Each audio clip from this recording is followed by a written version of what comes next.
पिछली क्लास में हमने इम्पल्स सीखा था। इम्पल्स क्या होता है, इम्पल्सिव फोर्स क्या होती है, how to find impulse, impulse momentum equation, right. अब हम स्टार्ट करेंगे कॉलिजन, जिसको कहते हैं इम्पैक्ट या टक्कर या संघट्य। ठीक है, कॉलिजन क्या होता है?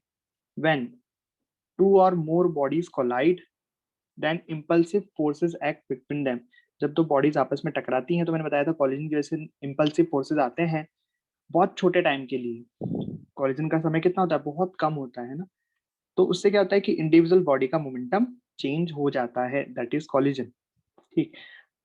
तो duration of the collision very small. Collision का ड्यूरेशन बहुत छोटा होता है, इसलिए अगर कोई एक्सटर्नल नॉन इम्पल्सिव फोर्सेस लग रहे हैं जैसे ग्रेविटेशनल पुल या स्प्रिंग फोर्स, तो उनके इफेक्ट को हम नेग्लेक्ट कर सकते हैं, राइट। ये हमने पहले भी पढ़ा है, because they are non impulsive forces, they can not affect for very small time, right. यहाँ तक क्लियर है ना? चलिए, अब इसमें दो टर्म आती हैं, एक तो आता है लाइन ऑफ मोशन, एक आता है line of impact. So what is line of motion? तो देखो, सो बेसिकली जो कोलाइडिंग ऑब्जेक्ट हैं, कोलाइडिंग बॉडीज हैं, उनका सेंटर ऑफ मास के मोशन की जो लाइन है that is line of motion. जैसे आपको ड्रॉ करके दिखाता हूं मैं। जैसे फर्स्ट एग्जांपल, ये सेकंड एग्जांपल। तो फर्स्ट एग्जांपल में मान लो कि ये जो बॉडी है ये इस तरीके से जा रही है किसी वेलोसिटी से, और ये बॉडी इस तरीके से पास आ रही है, मतलब इस तरह कहीं कैसा भी हो सकता है मोशन, मोशन कैसा भी हो सकता है। तो आपको इंडिविजुअल ऑब्जेक्ट के लिए देखना है, इस ऑब्जेक्ट का सेंटर ऑफ मास कहाँ है? यहाँ, ये रहा। सेंटर ऑफ मास का मोशन किस लाइन में हो रहा है? इस लाइन में हो रहा है। तो बेसिकली ये हो गई इसका line of motion.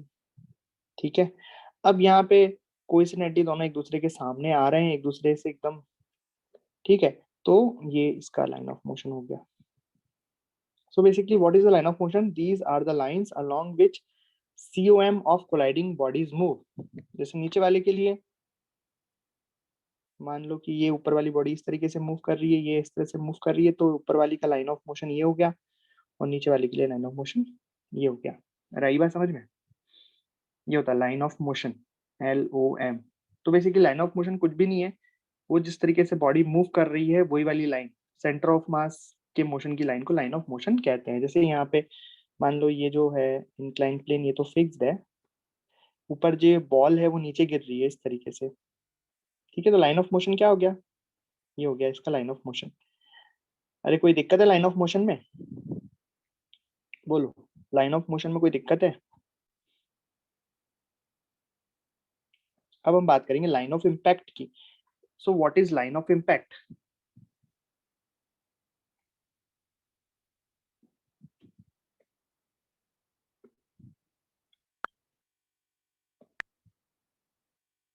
Okay, so what is line of impact? This is the line along which forces of collision are acting. मतलब जब टक्कर होती है तो कॉलिजन के फोर्स आते हैं, इम्पल्सिव फोर्स, वो जिसके अलोंग आ रहे हैं, वो जिस लाइन में आ रहे हैं, that is line of impact.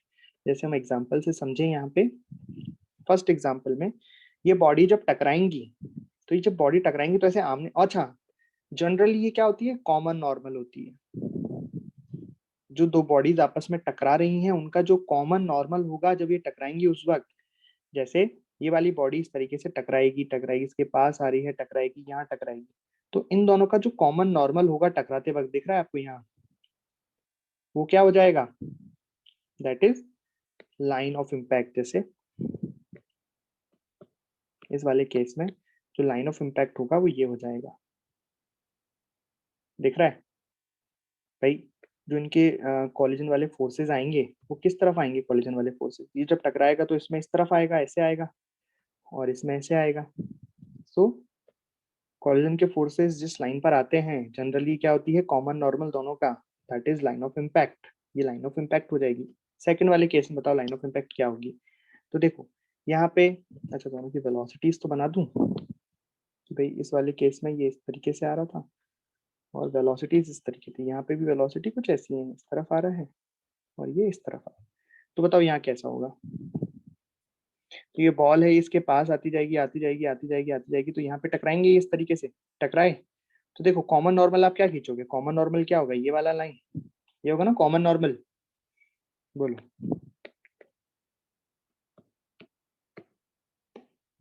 So basically what is the common normal, ये होगा कॉमन नॉर्मल। तो ये वो लाइन होगी जहां पे ये एक दूसरे पर फोर्स लगाएंगे, कोलाइडिंग कॉलिजन फोर्सेस, वही हो जाएगी लाइन ऑफ इम्पैक्ट, इम्पैक्ट की लाइन। ये बहुत इंपॉर्टेंट लाइन है, अभी बताऊंगा क्यों इंपॉर्टेंट है ये। ठीक है, यहाँ पे ये वाली लाइन लाइन ऑफ इम्पैक्ट हो गई, जो मैं यहाँ पे दिखा रहा हूँ ना रेड कलर से, that is line of impact. ठीक है, अच्छा आखिरी केस में बताओ। तो आखिरी केस में देखो ये इस तरीके से आएगा आएगा आएगा या टकराएगा। ठीक है, टकराया तो यहाँ पे फोर्सेस कैसे लगेंगे, जिस डायरेक्शन में फोर्सेस लगेंगे उसी डायरेक्शन में आएगी लाइन ऑफ इम्पैक्ट। और अगर बिल्कुल भी ना मिले तो आप कॉमन नॉर्मल देख सकते हो। कॉमन नॉर्मल जो एक ऐसी लाइन जो इस इंक्लाइन प्लेन का भी नॉर्मल हो और इस गेंद का भी नॉर्मल हो, वो ये वाली लाइन होगी। तो ये हो जाएगा लाइन ऑफ इम्पैक्ट। ठीक है, तो इसमें जो फोर्सेस लगेंगे ऐसे और इस पर ऐसा लगेंगे, राइट।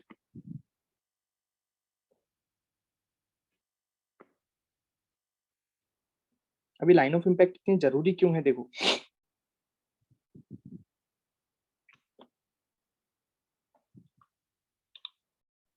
तो लाइन ऑफ इम्पैक्ट इतनी जरूरी क्यों है, लाइन ऑफ इम्पैक्ट को फाइंड करना इतना जरूरी क्यों है, देखो।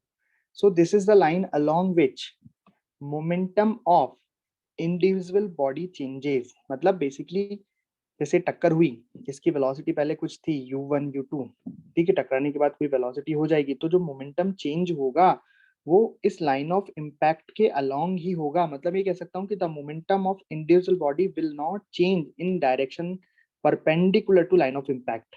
मतलब लाइन ऑफ इम्पैक्ट की जो परपेंडिकुलर डायरेक्शन होगी, उस डायरेक्शन में जो पहले उस बॉडी का मोमेंटम था बाद में भी वही रहेगा। मतलब मैं कह सकता हूँ कि लाइन ऑफ इम्पैक्ट के परपेंडिकुलर डायरेक्शन में वेलोसिटीज चेंज नहीं होती हैं। जैसे पहले इसकी वेलोसिटी u1 थी, इसकी वेलोसिटी u2 थी, इस u1 u2 के हम दो कंपोनेंट करेंगे इस तरीके से। तो ये जो कंपोनेंट आए हैं लाइन ऑफ इम्पैक्ट के परपेंडिकुलर डायरेक्शन में, टकराने के बाद जो वेलोसिटीज होंगी वो परपेंडिकुलर वाली एज इट इज रहेंगी, केवल कौन सी वाली चेंज होती हैं, लाइन ऑफ इम्पैक्ट की डायरेक्शन वाली चेंज होती हैं। इसलिए लाइन ऑफ इम्पैक्ट निकालना बहुत ही जरूरी है। और एक बात और कि if one of the two colliding bodies was at rest before the collision, मतलब दो बॉडीज जो आपस में टकरा रही हैं, चाहे वो इस तरीके से टकराएं, मतलब चाहे वो आमने सामने टकराएं, चाहे वो ऐसे ऊपर नीचे टकराएं, तो अगर कोई एक बॉडी रुकी हुई है बिफोर द कॉलिजन, तो after the collision it always move along the line of impact after the collision. तो जो रुकी हुई ऑब्जेक्ट है, रुकी हुई बॉडी है, वो टकराने के बाद हमेशा लाइन ऑफ इम्पैक्ट के डायरेक्शन में ही मूव करेगी। बात समझ में आई, देखो कैसे। अभी ये सब हम डिटेल में पढ़ेंगे कि कितने वेलोसिटी आएगी, क्या आएगा, बस ये थ्योरेटिकल पार्ट में आपको बता रहा हूँ कि मान लो एक बॉडी ऐसे और एक बॉडी इस तरीके से है ना, ये ऊपर जा रही है, ये बॉडी ऊपर जा रही है किसी वेलोसिटी v से। ठीक है, ये a है और ये b है। ठीक, ये रुकी हुई है, b रेस्ट पे है। अरे ठीक है भाई, b क्या है, रेस्ट पर है। अब क्या हो रही है, टक्कर हो रही है, तो टक्कर करा देते हैं। इस तरीके से मैंने डायग्राम बना लिया। अब क्या हो रही है, ये इस तरीके से ऊपर आया आया आया आया और इसने यहाँ पे टक्कर कर दी। टक्कर कर दी, लाइन ऑफ इम्पैक्ट कौन सी आएगी बताओ, लाइन ऑफ इम्पैक्ट ये वाली आएगी। ठीक है, तो टकराने के बाद, अब टकराने के बाद जो बी की वेलोसिटी होगी वो किस डायरेक्शन में होगी, ये मैं कह रहा हूँ। तो ये जो बी की वेलोसिटी होगी, ये जो बी है वो इसी डायरेक्शन में मूव करेगा टकराने के बाद। ए की वेलोसिटी क्या होगी मैं उसकी बात नहीं कर रहा हूँ, पर बी की वेलोसिटी इसी डायरेक्शन में होगी along the line of impact, ये कंफर्म है। ठीक है, और डिटेल में मैं आपको अभी बताऊंगा आगे कितनी होगी क्या होगा। ठीक है, बट मैं आपको यहाँ बता रहा हूँ लाइन ऑफ इम्पैक्ट निकालना क्यों जरूरी है। लाइन ऑफ इम्पैक्ट का पता लगाना बहुत जरूरी है किसी भी कॉलिजन वाले सवाल को सॉल्व करने से पहले। अरे आई बात समझ में, चलिए तो हम पढ़ेंगे टाइप्स ऑफ कॉलिजन। तो सबसे पहले टाइप्स ऑफ कॉलिजन हम पढ़ रहे हैं based on LOI and LOM, line of impact and line of motion के आधार पर जिस तरीके से उनको बांटा गया है। तो उसमें सबसे पहले टकराती है head on collision. Head on collision को हम कहते हैं आमने सामने टक्कर। मतलब दो ऑब्जेक्ट एक दूसरे के आमने सामने आके इस तरीके से टकरा गए। जैसे मैंने अभी जो एग्जांपल लिए थे उसमें ये वाली जो टक्कर है, this is the head on collision. ये तो कहाँ आमने सामने टक्कर है, ये ऊपर ऐसे आ रहा था, ये ऐसा। अब कैसे पता लगाएंगे कौन सी टक्कर हेड ऑन है कि नहीं है, तो उसके लिए देखो कि अगर LOI and LOM are same lines, मतलब अगर बॉडी में जो लाइन ऑफ इम्पैक्ट है और लाइन ऑफ मोशन है अगर सेम है, तो वो कैसी टक्कर है, हेड ऑन कॉलिजन है। और अगर ऐसी bodies move along line of impact, अगर बॉडी लाइन ऑफ इम्पैक्ट के अलोंग मूव कर रही है, चलिए, तो LOI and LOM are same line. जैसे मैंने अभी जो एग्जांपल लिए थे उसमें जो फर्स्ट एग्जांपल था, इस वाले एग्जांपल में आप देखो कि लाइन ऑफ इम्पैक्ट भी यही है और लाइन ऑफ मोशन भी यही थी, तो this is the head on collision. ठीक है, तो इस तरह पता लगा सकते हैं हम कौन सा कॉलिजन हेड ऑन है या नहीं है। इसको 1D कॉलिजन भी कहते हैं, वन डायमेंशनल कॉलिजन या आमने सामने की टक्कर। ठीक, पता लगा लोगे आप कि कॉलिजन हेड ऑन है या नहीं। तो ये तो सबसे आसानी से दिख जाता है कि अगर दो ऑब्जेक्ट आमने सामने आ रहे हैं, आमने सामने मतलब इस तरीके से, इस तरीके से आ रहे हैं भाई, टकराने से पहले मान लेते हैं कि इसकी वेलोसिटी इस तरीके से है, ये इसकी वेलोसिटी u है, इसको मैं ऑब्जेक्ट ए बोल देता हूँ, इसको ऑब्जेक्ट बी बोल देता हूँ। तो आप यहाँ देख रहे हो कि जो लाइन ऑफ मोशन है वो भी यही है और लाइन ऑफ इम्पैक्ट भी यही है। तो ये कैसा कॉलिजन हुआ, ये हुआ हेड ऑन कॉलिजन। ठीक है, और दूसरा होता है ऑब्लिक कॉलिजन। चलिए, तो दूसरा है ऑब्लिक कॉलिजन। ऑब्लिक कॉलिजन का मतलब है जब LOI and LOM are different, मतलब जो लाइन ऑफ इम्पैक्ट है और लाइन ऑफ कॉलिजन है वो अलग अलग डायरेक्शन, अलग अलग है, दोनों अलग अलग है। मतलब जैसे मैंने एग्जांपल लिए थे सेकंड एंड थर्ड, सो ये सेकंड एग्जांपल में आप देखो, हाँ जी, तो आप जैसे सेकंड एग्जांपल में देखो यहाँ पे लाइन ऑफ इम्पैक्ट तो क्या है, ये रही, और लाइन ऑफ, हाँ लाइन ऑफ इम्पैक्ट तो ये रही, और लाइन ऑफ मोशन क्या थी, ऊपर वाले ऑब्जेक्ट की है, नीचे वाले ऑब्जेक्ट की है, तो यहाँ अलग अलग थी। यहाँ पे भी देखो लाइन ऑफ मोशन जब मैंने ड्रॉ की थी तो इस तरह से थी, और लाइन ऑफ इम्पैक्ट इस तरीके से है। तो समझ में आ रही बात, तो इसको हम कहेंगे ऑब्लिक कॉलिजन। ठीक है, जल्दी जल्दी डायग्राम बनाया था इनके।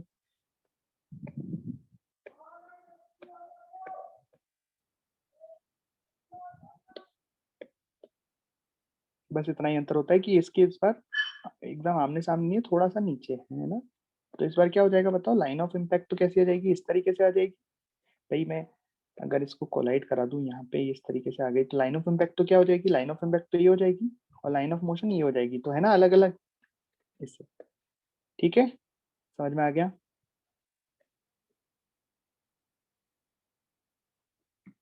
चलिए आगे चले।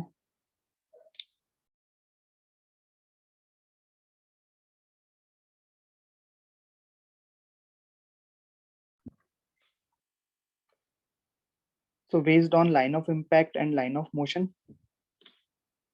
उसमें आपके दो कॉलिजन है, हेड ऑन कॉलिजन और ऑब्लिक कॉलिजन। आप समझ गए, हेड ऑन तो क्या है आमने सामने टक्कर, ऑब्लिक क्या है 2D कॉलिजन। इसमें LOI एंड LOM डिफरेंट होते हैं। जैसे यहाँ पे LOM यानी लाइन ऑफ मोशन तो ये है, पर लाइन ऑफ इम्पैक्ट ये रही। And based on energy before and after collision, मतलब टकराने से पहले और टकराने के बाद जो बॉडीज हैं उनकी काइनेटिक एनर्जी में क्या चेंज हुआ है उसके हिसाब से भी नाम है। तो सबसे पहले आता है उसमें इलास्टिक कॉलिजन। जैसे नाम से ही समझ में आ रहा है इलास्टिक है ना, मतलब all the kinetic energy is recovered. देखो, जैसे मैंने आपको सबसे पहले बताया था कि जब भी कॉलिजन होता है तो ये, तो ड्यूरिंग द कॉलिजन क्या होता है कि देखो, जब दो ऑब्जेक्ट आपस में टकराते हैं तो पहले वो पिचकते जाते हैं, मतलब डिफॉर्मेशन होता है। डिफॉर्मेशन मतलब उनकी आकृति बिगड़ जाती है, जैसे गोल है उसके वो चपटे हो जाते हैं, राइट, आकृति बिगड़ जाती है उनकी, डिफॉर्मेशन। उसके बाद वो वापस से रिफॉर्म होते हैं और अपनी ओरिजिनल शेप में आ जाते हैं। तो डिफॉर्मेशन और रिफॉर्मेशन का मतलब समझ में आया। डिफॉर्मेशन का मतलब है कि जब टकरा रहे हैं, तो आपने देखा होगा कई बार क्रिकेट में दिखाते हैं कि जब बॉल बैट से टकराती है तो उसका एकदम स्लो मोशन में दिखाते हैं, तो बॉल एकदम चपटी हो जाती है, चिपक जाती है बैट से, और फिर बाद में फूल जाती है और ओरिजिनल शेप में आ जाती है। ये काम बहुत कम समय में होता है, तो हमें ऐसे नॉर्मल आंखों से दिखाई नहीं देता, बट ऐसा होता है। तो रिफॉर्मेशन डिफॉर्मेशन समझे, डिफॉर्म पहले होगा पहले डिफॉर्मेशन होता है, मतलब बॉल पिचकती है, विकृत होती है, उसके बाद वापस से रिफॉर्म होती है और ओरिजिनल शेप में आ जाती है। अब पॉइंट समझना। तो इलास्टिक कॉलिजन क्या है कि all the kinetic energy is recovered after collision. मतलब जितनी काइनेटिक एनर्जी ऑब्जेक्ट्स की थी, जैसे मान लो पहले ये ऑब्जेक्ट मास m है और ये u1 से जा रहा है, और ये इसका मास m2 है कुछ, ये u2 से जा रहा है, तो इसकी काइनेटिक एनर्जी कितनी हो जाएगी, हाफ m1 u1 का स्क्वायर, इसकी काइनेटिक एनर्जी कितनी हो जाएगी, हाफ m2 u2 का स्क्वायर। अब टकराने के बाद किसकी क्या वेलोसिटी होगी हमनी को नहीं पता, ये v1 हो जाएगी, ये v2 हो जाएगी, ये मास m1 m2। बट जब इसकी काइनेटिक एनर्जी और इसकी काइनेटिक एनर्जी को जोड़ेंगे, ऐड करेंगे, तो वो इनिशियल के बराबर आएगी। अगर ऐसा होता है देन इलास्टिक कॉलिजन, राइट। और अगर एग्जाम में क्वेश्चन में दे दिया कि this is the elastic collision, then we can apply the energy kinetic energy conservation. मतलब टकराने से पहले की total kinetic energy is equal to टकराने के बाद की टोटल काइनेटिक एनर्जी। बात समझ में आई क्या? फिर आता है in elastic collision. In elastic नाम से समझ में आ रहा है कि if kinetic energy lost during the formation is partially recovered during deformation, लिखना चाह रहा था मैं, यहाँ सही कर देता हूँ, ड्यूरिंग डिफॉर्मेशन। डिफॉर्मेशन मैंने समझाया आपको कि जब टक्कर होती है तो पहले डिफॉर्म होती है, विकृत होती है, तो वही कह रहा है कि जो काइनेटिक एनर्जी डिफॉर्मेशन के दौरान लॉस्ट हो गई थी, भाई जब दोनों टकराते हैं तो काइनेटिक एनर्जी किस में कन्वर्ट हो जाती है, पोटेंशियल एनर्जी में कन्वर्ट हो जाती है। तो डिफॉर्मेशन के दौरान जो काइनेटिक एनर्जी लॉस्ट हो गई थी, रिफॉर्मेशन के दौरान वो वापस से अगर रिकवर हो जाती है, पार्शियली रिकवर हो जाती है, अगर पूरी की पूरी रिकवर हो गई देन इलास्टिक, और अगर पार्शियली रिकवर हुई तो उसको क्या कहेंगे, इन इलास्टिक कॉलिजन। क्या कहेंगे, इन इलास्टिक कॉलिजन। अरे बात समझ में आई? और लास्ट है परफेक्टली इन इलास्टिक, और उसको प्लास्टिक कॉलिजन भी कह देते हैं। तो परफेक्टली इन इलास्टिक का मतलब क्या है, if kinetic energy lost during deformation, kinetic energy lost during deformation is never recovered. मतलब जो काइनेटिक एनर्जी पोटेंशियल में बदल गई, मतलब कोई बॉल अगर विकृत हो गई, उसकी आकृति चेंज हो गई, उसकी शेप चेंज हो गई, वो वैसी की वैसी रह गई, पिच की रह गई।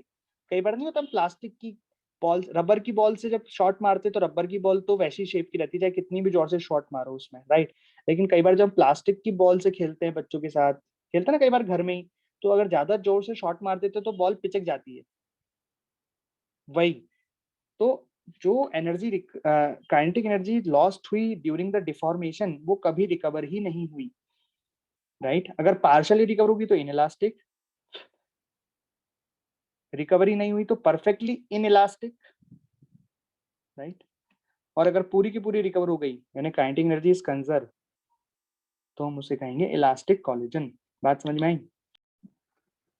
तो देखो एक पॉइंट है कि मान लो कि जो बॉडीज हैं वो उनके पास पहले से कुछ एनर्जी है,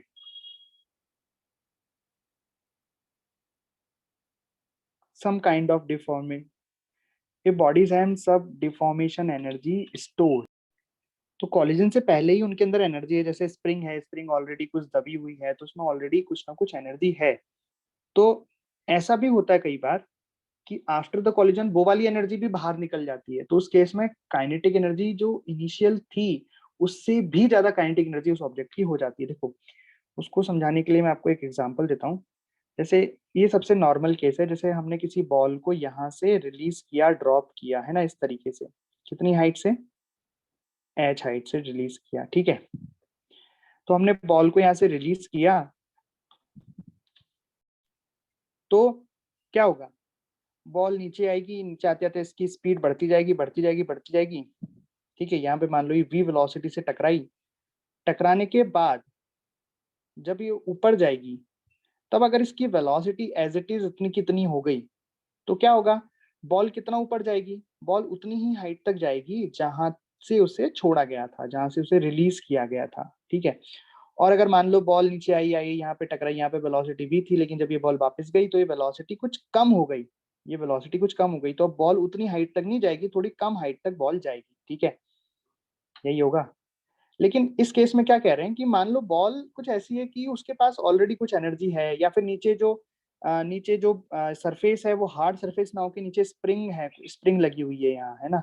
तो क्या होगा कि अगर हमने बॉल को कुछ ड्रॉप किया यहाँ पे, बॉल यहाँ पे टकराई, बॉल वापस गई, तो वापस जाते वक्त जो वेलोसिटी है वो नीचे जो वेलोसिटी आई थी उससे भी ज्यादा है, तो क्या होगा, बॉल वापस इससे भी ऊंचे हाइट पे पहुंच जाएगी, है ना। भाई मान लो कि ये जो नीचे सरफेस है इसमें स्प्रिंग लगी हुई है और स्प्रिंग ऑलरेडी कुछ दबी हुई थी, तो जैसे ही बॉल टकराई हमने इसको भी छोड़ दिया ऊपर, तो बॉल के पास जो वापस जाने की वेलोसिटी वो पहले से भी ज्यादा हो गई, तो बॉल और ऊपर नहीं चले जाएगी। तो एक इस तरह का कॉलिजन भी हो सकता है ना। जैसे यहाँ पे तो जो कॉलिजन हमने पढ़े उसमें क्या था कि एज इट इज रहे, कम हो जाए या बहुत कम हो जाए, बट ज्यादा भी हो सकती है, पर ऐसा केस रेयर होता है। ठीक, मतलब नीचे से कुछ सपोर्ट हम लगा रहे हैं, कुछ एक्सटर्नल फोर्स हमने लगा दिया, तब ऐसा हो सकता है। ठीक, तो अगर कोई थ्योरेटिकल क्वेश्चन पूछे कि क्या ऐसा हो सकता है, हाँ बिल्कुल ऐसा हो सकता है, पर अपने आप नहीं होगा, कुछ ऐसा इंतजाम करना पड़ेगा। चलिए तीसरे टाइप की टक्कर है based on location of centre of mass of bodies with respect to the line of impact. Centre of mass of body with respect to line of impact, तो इसमें फर्स्ट है सेंट्रल इम्पैक्ट। इसमें क्या होता है कि जब लाइन ऑफ इम्पैक्ट दोनों के सेंटर ऑफ मास से गुजरे, जैसे मान लो कि एक बॉडी ऐसे टकरा रही है और दूसरी बॉडी यहाँ ऐसे ऐसे मान लेता है, तो इसकी वेलोसिटी कुछ ऐसे है, इसकी वेलोसिटी कुछ ऐसे है। तो जब कॉलिजन होगा, तो मान लो कुछ इस तरह की सिचुएशन होगी, है ना। ठीक है, तो जो लाइन ऑफ इम्पैक्ट है वो लाइन ऑफ इम्पैक्ट कैसे जाएगा, कॉमन नॉर्मल से जाएगा लाइन ऑफ इम्पैक्ट, इस तरीके से कॉमन नॉर्मल जो भी होगा दोनों का,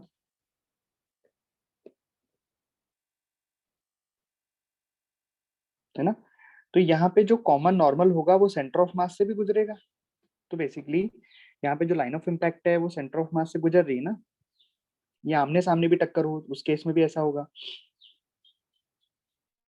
मान लो हेड ऑन है, तो यहाँ पे कैसा होगा, यहाँ पे भी ऐसे ही होगा। लाइन ऑफ इम्पैक्ट कैसी होगी,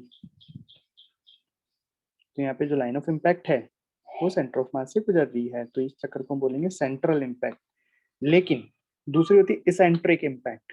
इसमें क्या होगा, जैसे मान लो कि ऑब्जेक्ट कुछ ऐसा है, एक ऑब्जेक्ट कुछ ऐसा है ऐसा, ठीक, मान लो बॉक्स ही मान लेते हैं ना, इस तरीके का कोई ऑब्जेक्ट है, इसका सेंटर ऑफ मास यहाँ होगा, ये ऑब्जेक्ट इस तरीके से चल रहा है v वेलोसिटी से, है ना, और दूसरा ऑब्जेक्ट यहाँ है, मान लो ऐसे, ये इधर चल रहा है v वेलोसिटी से, कुछ अलग अलग वेलोसिटी चल रहे हैं, कैसे भी चल रहे हैं। अब जब ये टकराएंगे तो कुछ इस तरीके से टकराएगा ये यहाँ पे ऐसे, है ना। तो जो लाइन ऑफ इम्पैक्ट होगी यहाँ पे, लाइन ऑफ इम्पैक्ट कैसी होगी, लाइन ऑफ इम्पैक्ट तो common normal, line of impact तो इससे पास करेगी यहाँ से,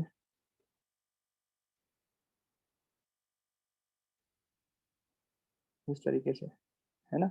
लेकिन सेंटर ऑफ मास कहाँ है, एक सेंटर ऑफ मास तो यहाँ है इसका और यहाँ है, तो इस तरह की टक्कर को क्या बोलेंगे, इसेंट्रिक टक्कर, राइट। बात समझ में आई। तो ये based based on the location of centre of mass with respect to the line of impact, ठीक है। तो बस इतनी होती है। तो ये हमने पढ़ लिया types of collision based on LOI and LOM, based on energy and based on the position of centre of मास, ठीक है। अब हम पढ़ेंगे कॉलिजन प्रोसेस की टक्कर होती कैसे, जो मैं भी बात कर रहा था ना, डिफॉर्मेशन रिफॉर्मेशन होता है, पहले डिफॉर्मेशन होता है फिर रिफॉर्मेशन होता है, वो सब चीजें हम पढ़ेंगे, ठीक। क्लोज व्यू मतलब असली पूरा डिटेल में। देखो हमें तो डायरेक्टली क्या दिखता क्या है, जब हम टक्कर देखते तो ऐसे दिखता है कि दो बॉल आपस में टकराई और टकराने के बाद मान लो एक इधर चली गई एक इधर चली गई, ठीक है, यही दिखता है दिखते वक्त तो, लेकिन इसके बीच में भी कुछ हो रहा है जो हमें आंखों से दिखाई नहीं देता, वो तो जब रिकॉर्डिंग करते हैं और उसको स्लो मोशन पे देखते हैं तब वो चीज हमें दिखाई देती है। दिखाई तो केवल क्या देता है, दो चीजें टकराई और टकराने के बाद इधर उधर चली गई, बीच में क्या हुआ वो दिखाई देता है क्या, नहीं देता, है ना। चलिए तो अब हम कॉलिजन को डिटेल में देखेंगे, ठीक है, कि असलियत में टक्कर होती कैसे। तो सबसे पहले हम डिफॉर्मेशन को डिटेल में पढ़ेंगे, मतलब आधी, देखो पूरी प्रोसेस होती है टक्कर की, जैसे दो चीजें आपस में टकराती हैं तो पहले डिफॉर्मेशन होता है, फिर रिफॉर्मेशन होता है, और फिर वो अलग अलग जो भी वेलोसिटी इनको मिल जाती है उससे वो चली जाती है। तो अभी हम आधी टक्कर को पढ़ेंगे, मतलब टकराने से लेकर डिफॉर्मेशन की प्रोसेस, जब तक डिफॉर्मेशन चल रहा है, फिर बाद में रिफॉर्मेशन। ठीक है, तो डिफॉर्मेशन में क्या होता है, कैसे होता है, देखते हैं। तो एक केस मान लेते हैं कि इनिशियली मान लो इस तरीके से कोई ऑब्जेक्ट है, ये ए है और ये मान लीजिए कि बी ऑब्जेक्ट है। ठीक है, और इनकी वेलोसिटीज दे रखी है हमें इस तरीके से।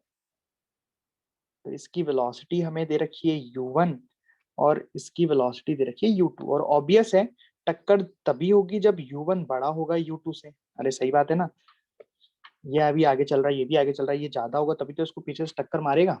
ठीक है, तो ये हो गई फर्स्ट सिचुएशन, मतलब ऐसा होता है इनिशियली। इसके बाद क्या होता है, अब क्या होगा कि ये इसके पीछा करते हुए आया और इससे टकरा गया। अब टकरा गया, ठीक है, अब टकरा गया तो फिर क्या हुआ वो मैं आपको बता रहा हूँ। तो बी, अब देखो क्या हुआ जब दोनों बॉल आपस में टकराई, तो देखो अभी तो कितनी बढ़िया शेप है इनकी, एकदम गोल, लेकिन अब ये गोल नहीं रहेंगी। अब इनमें डिफॉर्मेशन स्टार्ट हो जाएगा टकराते ही, जैसे ही टकराना स्टार्ट हुआ वैसे ही डिफॉर्मेशन भी स्टार्ट हो जाएगा। अरे बात समझ में आई, इस तरीके से।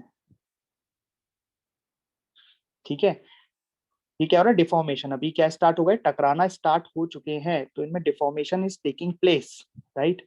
डिफॉर्मेशन होना स्टार्ट हो चुका है। अरे बात समझ में आई, डिफॉर्मेशन इज टेकिंग प्लेस।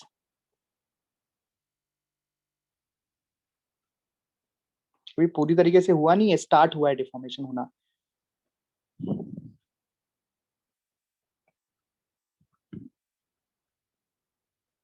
ठीक है, डिफॉर्मेशन होना ये स्टार्ट हो चुका है।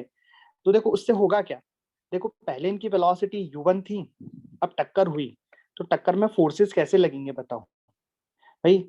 जो ये वाली बॉडी है ए, इस पर तो इधर की साइड लगेगा और इस पर इधर की साइड लगेगा। इम्पल्स जो भी आएगा इसको हम बोलेंगे डिफॉर्मेशन का इम्पल्स, ID।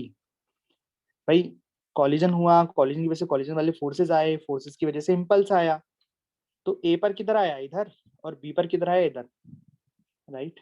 इनको 1 2 नाम दे लेते हैं, कि इसको नाम दे लेते हैं 1, ये ऑब्जेक्ट 1 और ये ऑब्जेक्ट 2।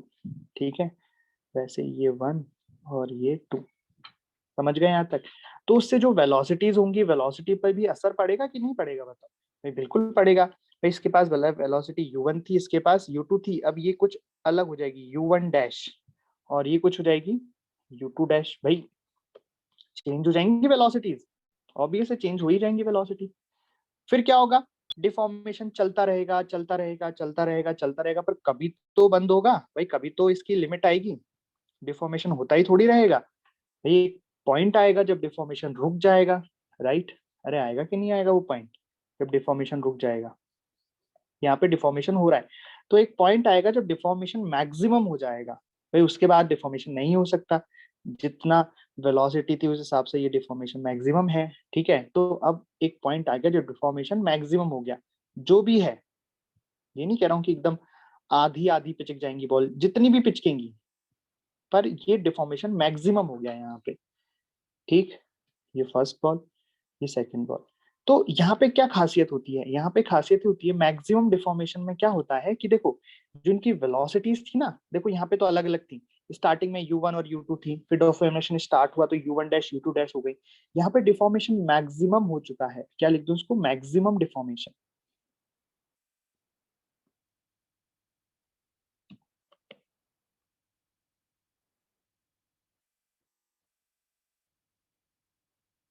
मैक्सिमम डिफॉर्मेशन, तो जब मैक्सिमम डिफॉर्मेशन होता है उस वक्त जो वेलोसिटीज रहती हैं वो सेम हो जाती हैं, इसकी वेलोसिटी और इसकी वेलोसिटी सेम हो जाएगी। तो हम उसको बोलते हैं वी कॉमन।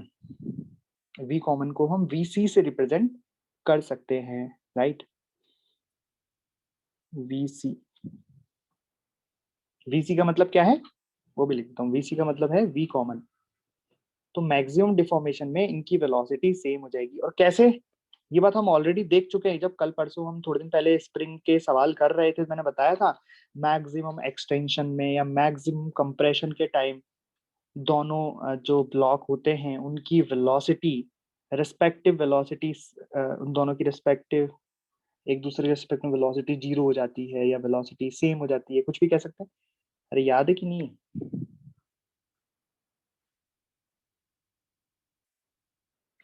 याद है कि नहीं है? दिखाऊं? लिखाया था ना मैंने नोट डाल के कि मैक्सिमम इलोंगेशन या मैक्सिमम कंप्रेशन में वेलोसिटी से, वही है, वही केस है यहाँ पे भी। तो ये मैक्सिमम डिफॉर्मेशन जब हुआ तो वेलोसिटी क्या हो गई? सेम हो गई। और ये हम निकाल सकते हैं, पता है, हम किसी भी सिचुएशन में, यहाँ पे 3 सिचुएशन बनी है, यहाँ पे हम किसी भी सिचुएशन में अगर दोनों को कंबाइंड ऑब्जेक्ट ले लें, कंबाइंड एफबीडी बनाए, मतलब दोनों को सिस्टम ले लें कंबाइंड, तो दोनों के ऊपर जो भी फोर्सेस लग रहे हैं, दोनों के ऊपर जो भी फोर्सेस लग रहे हैं वो हमेशा नेग्लेक्ट हो जाएंगे, कट जाएंगे, कैंसिल आउट हो जाएंगे। तो हम किसी भी सिचुएशन में मोमेंटम कंजर्वेशन लगा सकते हैं। जैसे हम मोमेंटम कंजर्वेशन ए से बी में लगा सकते हैं, बी से सी में लगा सकते हैं, ए से सी में लगा सकते हैं, किसी भी सिचुएशन में मोमेंटम कंजर्वेशन लगा सकते हैं। तो इक्वेशन लिख दूं उसकी, तो हम ये ऐसे लिख सकते हैं, ये हमेशा सेम होगा। अच्छा, मास मान लेते हैं, इसका मास m1, इसका मास m। अच्छा, ये विकृत हो जाते हैं, थोड़ी सी आकृति चेंज हो जाती है, लेकिन मास तो वही रहेंगे ना इनके, m2। ठीक है, तो हम मोमेंटम कंजर्वेशन लिख सकते हैं। जैसे यहाँ इनिशियल मोमेंटम कितना आएगा, m1u1 प्लस m2u2 बराबर, बीच वाले के लिए क्या लिखेंगे, m1u1 dash plus m2u2 dash बराबर किसके, लास्ट में क्या है, m1v common plus m2v common. अरे बात समझ में आई? हम किसी भी स्थिति के लिए मोमेंटम कंजर्वेशन का यूज कर सकते हैं, डायरेक्टली यहाँ से लेके यहाँ पे, जैसे यहाँ से यहाँ पे लगाएंगे तो यहाँ से vc आ जाएगा, v कॉमन कितना आएगा, m1u1 plus m2u2 divided by m1 plus m2। अरे निकाल सकते हैं v कॉमन, आ जाएगा v कॉमन, राइट। अच्छा, तो ये मैक्सिमम डिफॉर्मेशन के साथ और क्या क्या है वो चीजें भी लिख देता हूँ। कि देखो यहाँ पे हमें मैक्सिमम डिफॉर्मेशन तो मिला है, ठीक है, डिफॉर्मेशन मैक्सिमम है, साथ में कह सकता हूँ कि काइनेटिक एनर्जी मिनिमम हो गई। यहाँ वेलोसिटी सबसे कम हो जाएगी ना यार, देखो कम होते होते, यहाँ u1 u2 कम होते होते u1 u1 डैश हुआ, फिर कम होते होते होते vc हो गया। तो यहाँ पे जो काइनेटिक एनर्जी होगी वो क्या होगी, मिनिमम होगी, डिफॉर्मेशन मैक्सिमम होगा। मतलब दो बातें मैं यहाँ से लिख सकता हूँ, पहली कि काइनेटिक एनर्जी मिनिमम, यहाँ पे हमें काइनेटिक एनर्जी क्या मिलेगी, मिनिमम। और दूसरी बात क्या लिख सकता हूँ, डिफॉर्मेशन मैक्सिमम है, तो इसका मतलब potential energy, maximum possible energy of deformation, उसको पोटेंशियल ही बोल दो। पोटेंशियल का मतलब क्या था, इकट्ठी कितनी एनर्जी हो गई। तो यहाँ पे ये दब गई, एकदम बहुत भयंकर दब चुकी है यहाँ पे बॉडी, तो maximum possible energy of deformation, ये इकट्ठी हो गई इसमें, डिफॉर्मेशन। ठीक है, अरे बात समझ में आई? अगर आपसे कोई पूछ ले कि मैक्सिमम एनर्जी कहाँ होगी डिफॉर्मेशन की, तो कब होगी बता देना, जब मैक्सिमम डिफॉर्मेशन होगा, जब वेलोसिटी कॉमन मिल जाएगी। समझ में आई डिफॉर्मेशन प्रोसेस? अच्छा, यहाँ पर एक चीज और निकाल दो, ये हमने क्या निकाला, ये हमने निकाला मोमेंटम कंजर्वेशन लगा के वीसी निकाल लिया, ठीक है। एक चीज और निकालनी है कि यहाँ जो इम्पल्स लग रहा है ना डिफॉर्मेशन का, भाई यहाँ से लेके यहाँ तक अलग अलग तरीके का फोर्स, वेरिएबल फोर्स डिफॉर्मेशन का आएगा, उसका इम्पल्स कितना होगा टोटल, इम्पल्स निकालना है कि डिफॉर्मेशन का टोटल इम्पल्स कितना आया होगा, इम्पल्स ऑफ डिफॉर्मेशन फाइंड करना है।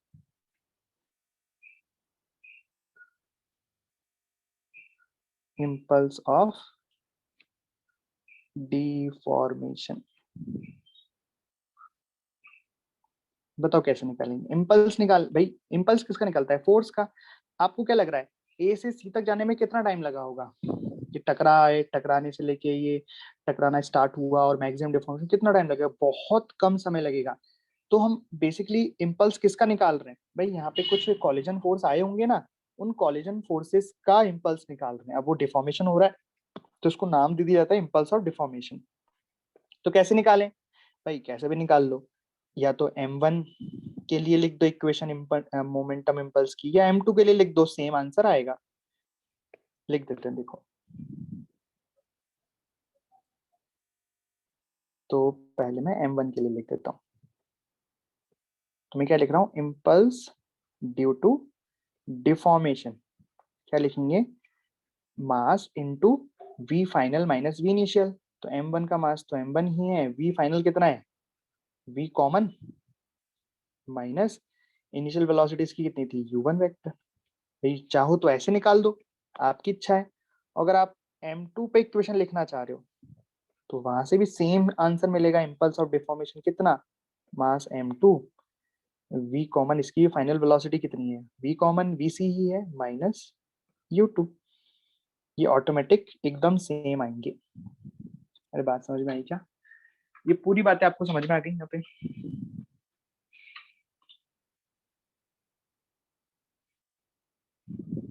v कॉमन निकालना मैंने सिखा दिया। v कॉमन कैसे निकालोगे, यहाँ से इन इक्वेशन इसको और इसको बराबर कर दोगे तो v कॉमन की वैल्यू आ जाएगी m1 u1 plus m2 u2 अपन m1 प्लस m2। और ये u1 u2 और मास तो ऑलरेडी दिया हुआ है, तो क्या यहाँ से हम इम्पल्स फाइंड कर सकते हैं क्या, इम्पल्स फाइंड हो जाएगा ना। vc की वैल्यू पता है, u1 गिवन है, m1 गिवन है।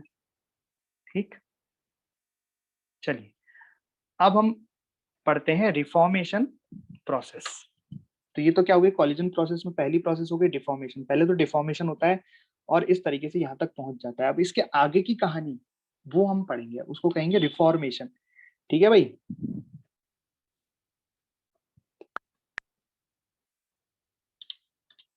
भाई यहाँ तक समझ में आ गया सभी को, इम्पल्स और डिफॉर्मेशन निकालना सीख गए। अब रिफॉर्मेशन की प्रोसेस करते हैं। तो रिफॉर्मेशन की प्रोसेस कहाँ से स्टार्ट होगी, रिफॉर्मेशन की प्रोसेस यहाँ से स्टार्ट होगी, सी से। ठीक है, सी से। तो भाई यहाँ तक मैक्सिमम डिफॉर्मेशन हो चुका था, भाई यहाँ तक मैक्सिमम डिफॉर्मेशन हो चुका था। अब क्या स्टार्ट होगा, रिफॉर्मेशन। भाई इसके आगे दब ही नहीं सकते हैं ये, तो अब क्या होगा, ये वापस से अपनी ओरिजिनल शेप में आना स्टार्ट करेंगे। तो डी, तो डी में क्या होगा, देखो जैसे यहाँ पे ये थोड़े से दबे थे ना, इस स्टेप में थोड़े से दबे थे, वैसे ही अब ये थोड़े से वापस से अपनी शेप में आएंगे।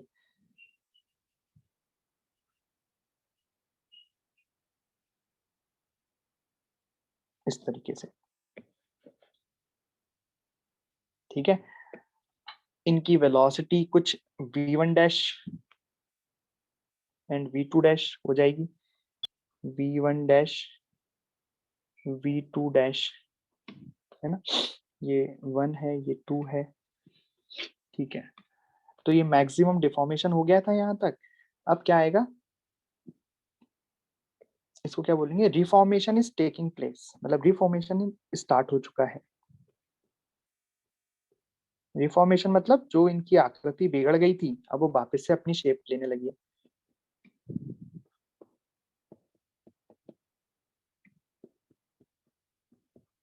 ठीक है, राइट। और इस पर अभी जो इम्पल्स लगेगा वो कौन सा लगेगा, इम्पल्स ऑफ रिफॉर्मेशन, राइट। तो जैसे यहाँ तक डिफॉर्मेशन हो चुका था, उसके बाद अब इम्पल्स लगेगा इस पे।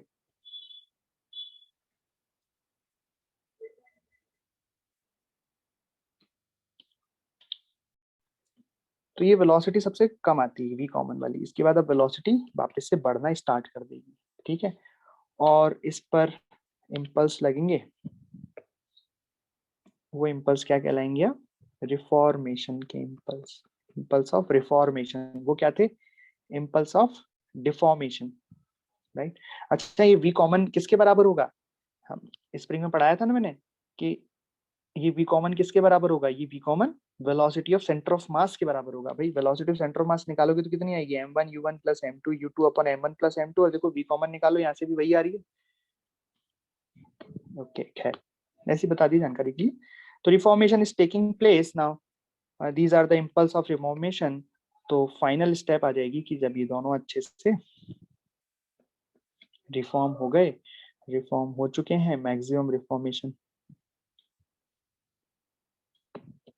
इस तरीके से, और इनके पास इनकी वेलोसिटीज आ चुकी है आफ्टर द कॉलिजन। इसकी वेलोसिटी हमने बोल दिया v1, इसकी वेलोसिटी हमने बोल दी v2, इसका ये बॉडी 1, ये बॉडी 2, इसका मास m1, इसका मास m2। तो ये क्या हो गया, रिफॉर्मेशन इज कंप्लीट। यहाँ पे रिफॉर्मेशन कंप्लीट हो गया।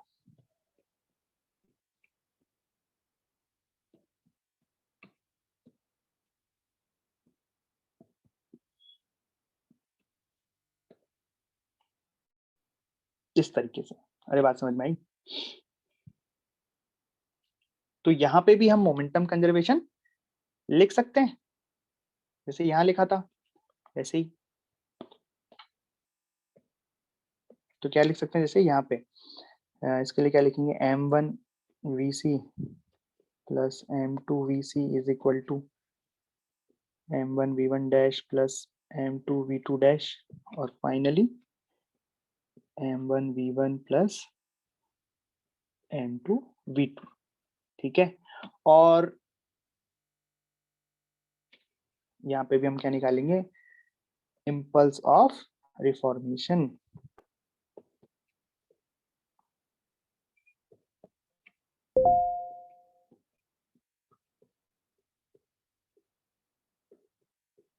क्या आ जाएगा इम्पल्स ऑफ रिफॉर्मेशन, बताओ।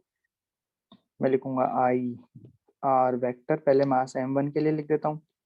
कितना आ जाएगा बताओ, इम्पल्स ऑफ रिफॉर्मेशन। तो मास हो गया m1, फाइनल वेलोसिटी कितनी हो गई, फाइनल वेलोसिटी v1 हो गई, और इनिशियल वेलोसिटी कितनी हो गई, vc, है ना। तो फाइनल वेलोसिटी कितनी हो गई, v1 vector minus initial velocity क्या हो गई, vc वेक्टर। ठीक है, और m2 मास से भी हम रिफॉर्मेशन, इम्पल्स का रिफॉर्मेशन निकाल सकते हैं, आंसर सेम आएगा, जिससे मन करे उससे निकाल दो। ये तो जाएगा v2 vector minus vc vector. बताओ ये बात समझ में आ गई क्या। तो बेसिकली हमें क्या दिखता है, हमें ये a दिखता है, और a के बाद सीधा ये e दिखता है। बीच में क्या हो रहा है ये हमें नहीं दिखता है, इतना जल्दी हो जाता है ना ये, तो ये सब दिखता ही नहीं है, राइट।